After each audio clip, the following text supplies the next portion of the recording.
চট্টগ্রাম সহ বাংলা, বরিশাল, ঘূর্ণিঝড় রিমেল শীঘ্রই ফিরে আসছে। বিশেষ করে চট্টগ্রামে বর্তমানে 9 নম্বর বিপদ সংকেত এবং বরিশাল, পটুয়াখালী, নোয়াখালী এবং অন্যান্য স্থানগুলো আছে সেখানে 10 নম্বর দেখিয়ে দিতে বলা হয়েছে। আবহাওয়া অধিদপ্তর থেকে এই তথ্য জানানো হয়েছে। আমরা বর্তমানে অবস্থান করছি চট্টগ্রামের পতেঙ্গা সমুদ্র সৈকতে। উত্তাল যে এটা আমরা দেখানোর চেষ্টা করছি এবং যে বর্জনটা আমরা রিমেল যে ঘূর্ণিঝড় সেটা অতি বিষয়ে ধেয়ে আসছে চট্টগ্রামের দিকে এবং বাংলা, বরিশালের দিকে ধেয়ে আসছে এবং দেখা যাচ্ছে উত্তাল যে চিত্রগুলো দেখা যাচ্ছে এটা আমরা দেখানোর চেষ্টা করেছি। সকাল থেকে বলা হচ্ছে যে ক্রমশই ধেয়ে আসছে ঘূর্ণিঝড় রিমেল এবং সেটা রাত্রে নাগাদ উপকূল এলাকায় আঘাত হানবে বলে বলা হয়েছে আবহাওয়া অধিদপ্তর থেকে। ইতিমধ্যে বিভিন্ন জায়গায় রিমেলের প্রভাব পড়েছে। কক্সবাজারেও 9 নম্বর মহাবিপদ সংকেত দেখানো হয়েছে, চট্টগ্রামেও 9 নম্বর। আমরা বর্তমানে সাগরের যে উত্তাল ঢেউ সেগুলো দেখানোর চেষ্টা করছি আপনাদের।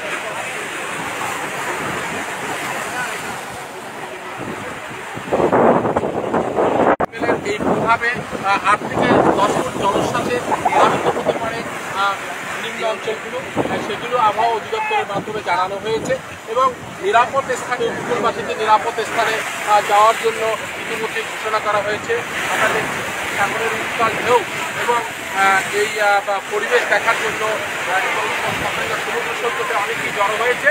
একটু আগে বৃষ্টি ছিল, আকাশে মেঘের ঘনঘটা এখনো দেখা যাচ্ছে, তবে একটু আগে বৃষ্টি ছিল, বৃষ্টি থেমে গিয়েছে। বৃষ্টি থামার পরে অনেক উৎসুক মানুষ রিমেলের যে পরিস্থিতি সেটা দেখার জন্য, উপভোগ করার জন্য, উপভোগ ঠিক না, দেখার জন্য তারা এই মহাবিপদ সংকটের মধ্যেও তারা এসেছে সাগর পাড়ে এবং সাগরের যে উত্তাল যে ঢেউগুলো দেখা যাচ্ছে এবং সাগরের যে অবস্থান দেখা যাচ্ছে তাতে বোঝা যাচ্ছে যে রিমেল কতটা ভয়ঙ্কর আকার ধারণ করতে পারে। কারণ সবচেয়ে বড় বিষয় হলো চট্টগ্রাম নৌবন্দরের যে জাহাজগুলো আছে 10 নম্বর রেড অ্যালার্ট জারি করা হয়েছে এবং নৌবন্দরের যে জাহাজগুলো আছে সেগুলো বহিরঙ্গরে নিরাপদ স্থানে রাখা হয়েছে এবং সবচেয়ে বড় বিষয় হলো যে আকাশ বর্তমানে মেঘলা থাকলেও বৃষ্টি নেই, বৃষ্টির প্রভাবটা খুবই কম, বৃষ্টি একটু আগে ছিল। আর মানুষজনও বের হয়েছে সমুদ্র উপকূলের পরিবেশটা দেখার জন্য, অনেকেই এসেছে। তবে সাগরের উত্তাল যে গর্জন, যে উপচে পড়ছে যে ঢেউগুলো আমরা দেখানোর চেষ্টা করছি, অনেকেই পানির মধ্যে তারা নেমেছে, গোসল করছে। কিন্তু মূল বিষয়টা হলো যে সাগরের যে উত্তালটা এটা কিন্তু খুবই ভয়াবহ রূপ ধারণ করছে।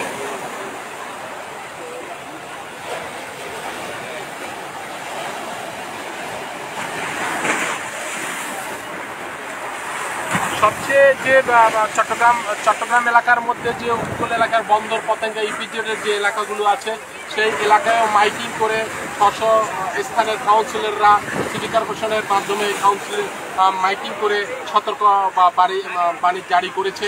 ইতিমধ্যে আমরা শুনেছি 41 নম্বর ওয়ার্ডে সালেহ আহমেদ চৌধুরী এবং 40 নম্বর ওয়ার্ডে আব্দুল বারেক এবং 39 নম্বর ওয়ার্ডে জিয়াউল সুমন সবাই নিরাপদ স্থানে যাওয়ার জন্য এবং সতর্ক থাকার জন্য এবং ঘূর্ণিঝড় রিমেলের প্রভাব থেকে প্রত্যেককে নিরাপদ স্থানে থাকার জন্য তারা আহ্বান করেছে। মাইকিংয়ের মাধ্যমে তারা সতর্ক বাণী জারি করেছে, সতর্ক বার্তা জারি করেছে যাতে সবাই নিরাপদ স্থানে থাকে। এই ছিল ঘূর্ণিঝড় রিমেলের সর্বশেষ পরিস্থিতি। আমার কাছে 16 বাংলা টিভি, আমিনুল হক শাহীন, পতেঙ্গা সমুদ্র সৈকত, চট্টগ্রাম।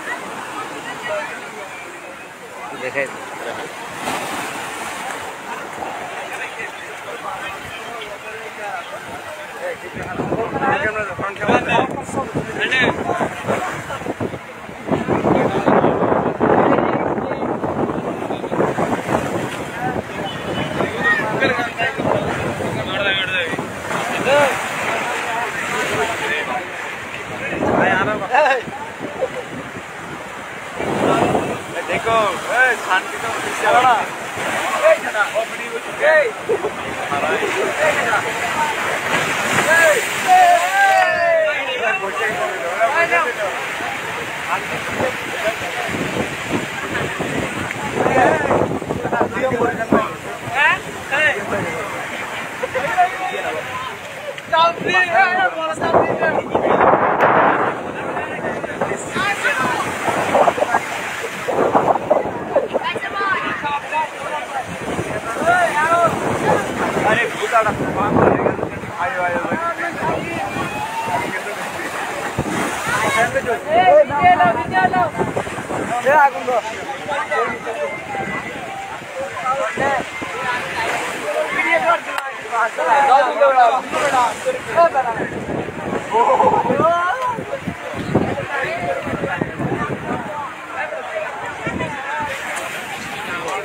আবার লাইভে ফিরে এসেছি। যেহেতু উৎসব জনতা এবং যদিও বা মনের মধ্যে ভয়, তারপরে কিউরিসিটি যাচ্ছে যে আসলে রিমেলের ঘূর্ণিঝড়ের যে অবস্থানটা সেটা কেমন হতে পারে। আমরা একটু পিছনের দিকে তাকাতে পারি। যারা 1991 সালের ঘূর্ণিঝড় দেখেছে তাদের একটা বাস্তব অভিজ্ঞতা রয়েছে আসলে ঘূর্ণিঝড়ের অবস্থানটা কেমন হতে পারে। কিন্তু বর্তমান প্রজন্মের কাছে তারা হয়তো বা ওইরকম ঘূর্ণিঝড় দেখে, কিন্তু সবচেয়ে বড় বিষয় হলো যে ঘূর্ণিঝড়ের আকারটা কেমন হতে পারে, এটার ভয়াবহতা কেমন হতে পারে, এ বিষয়ে আসলে বর্তমান প্রজন্মের মধ্যে ধারণাটা খুব কম। যার কারণে তারা উৎসব উত্তেজনায় অনেক সময় এই ঘূর্ণিঝড়ের কথা শুনেও এই মহাবিপদ সংকটের সময় তারা নেমে পড়েছে। কিন্তু এটা যে কত বড় একটা বিপজ্জনক অবস্থান এটা আসলে বুঝে যারা ঘূর্ণিঝড়ে মোকাবেলা করেছে বা ঘূর্ণিঝড়ের সময় যারা ঘূর্ণিঝড় দেখেছে এটার ভয়াবহতা। আমরা এই মুহূর্তে একজনের সাথে কথা বলবো। তারা এসেছে ঘূর্ণিঝড়ের করার জন্য অবস্থান। আপনার আমি যেটা আপনাকে বুঝাতে চাচ্ছি বা জানতে চাচ্ছি যে বর্তমান যে সময়ের যে ছেলেপেলেরা আছে তাদের মধ্যে কিন্তু এই কিউরিসিটিটা জাগতেছে না। এই যে এত বড় একটা মহাবিপদের মধ্যেও কিন্তু তারা সাগরে সবচেয়ে সব কিছু মিলে ঘূর্ণিঝড় যে রিমেল আমাদের এই যে নিয়ে আসছে সে বিষয়ে আপনার একটা বিষয় ধন্যবাদ আপনাকে। যেটা বিষয় হলো যে 1991 সেখানে ঘূর্ণিঝড়ে যে আমরা একটা নিয়ে আসি সেটার দেশটা কিছুটা খানিকটা হচ্ছে যে আমরা এটার সাথে তুলনা করতে পারি। যেমন হচ্ছে যে আমরা জেলা থাকি যে সেক্ষেত্রে হচ্ছে যে আপনি দেখছি যে তেমন কোনো বৃষ্টি নাই। আমরা এসেছিলাম মুসলিমাবাদে, আমরা কাজ যাবার পথে চিন্তা করলাম যে যেহেতু এগিয়ে যাচ্ছি সেটা হচ্ছে তারা খুব বেশি অবাক হলাম যে ওদিকে যেমন মানুষ এদিকে যেমন মানুষ আমরাও যেমন মানুষ। আর দিন দিন হচ্ছে আমরা যে পরিমাণ আধুনিক হচ্ছে আধুনিক হওয়ার পর হচ্ছে আমাদের ভিতরে জনসচেতনতা যেটা সেই জিনিসটা অর্থাৎ মানুষ বাড়ছে, আমরাও সেভাবেই হচ্ছে সচেতন হচ্ছে। বিষয়টা হচ্ছে যে অথবা এই অসচেতনতার জন্য 1991 সালে যদি আলামাত করি আজকে এমন রাত্রি কোনো কিছু হয় আমার থেকে আহ্বান হচ্ছে যে আপনার আশেপাশে যারা আছে তারা যেন খোঁজ খবর রাখে। ঠাকুর উপকূলে যারা আছে তারা তাদের যেন খোঁজ খবর রাখে। অর্থাৎ যদি ঘূর্ণিঝড়ে আসলে তারাই হচ্ছে দিকে তারা আমরা যারা শহরের প্রান্তরে থাকি তারা আসলে বড় আমাদের থাকি তাদের বিষয়গুলো আসলে দেখার একটা বিষয় আছে।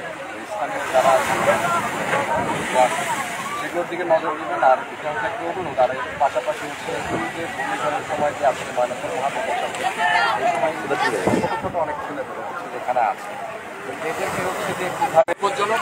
এবং যেটা আমার এক ভাই বলেছেন যে এই যে বিপদের এই সময় আমরা যে এইভাবে করছি মানে উৎসব হয়ে এটা আমরা সাগরে নামতেছি এগুলো আসলে খুবই ভয়াবহ। সবচেয়ে বড় বিষয় হলো আজকে রাত নাগাদ এই ঘূর্ণিঝড় উপকূল এলাকায় আঘাত হানবে। বিশেষ করে চট্টগ্রাম, নোয়াখালী, ফেনী, কুমিল্লা এবং কক্সবাজার, কুতুবদিয়া, মহেশখালী এসব এলাকা খুবই বিপজ্জনক। এবং সবচেয়ে বড় বিষয় হলো বরিশাল, ভোলা, বরগুনা, পটুয়াখালী এসব এলাকাও আঘাত হানবে বলে আবহাওয়া অধিদপ্তর আমাদেরকে জানিয়েছে। আমরা সাগরের টোটাল যে চিত্র সেটি আপনাদেরকে দেখানোর চেষ্টা করেছি। আমরা 16 বাংলা টিভির সাথে আছি, লাইভে আছি, আপনারা আমাদের সঙ্গে থাকুন, 16 বাংলা টিভি দেখুন এবং আমাদেরকে লাইক শেয়ার দিয়ে আমাদেরকে উৎসাহিত করুন।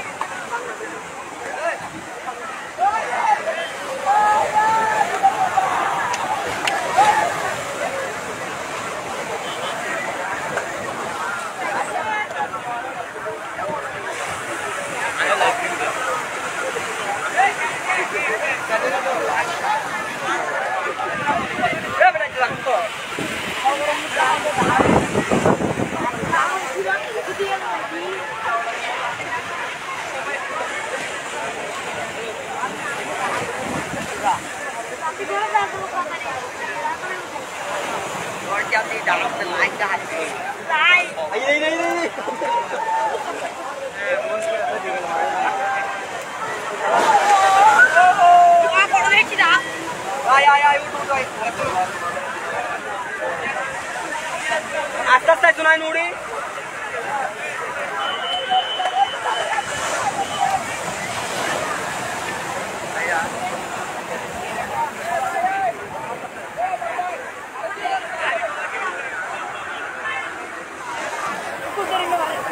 My head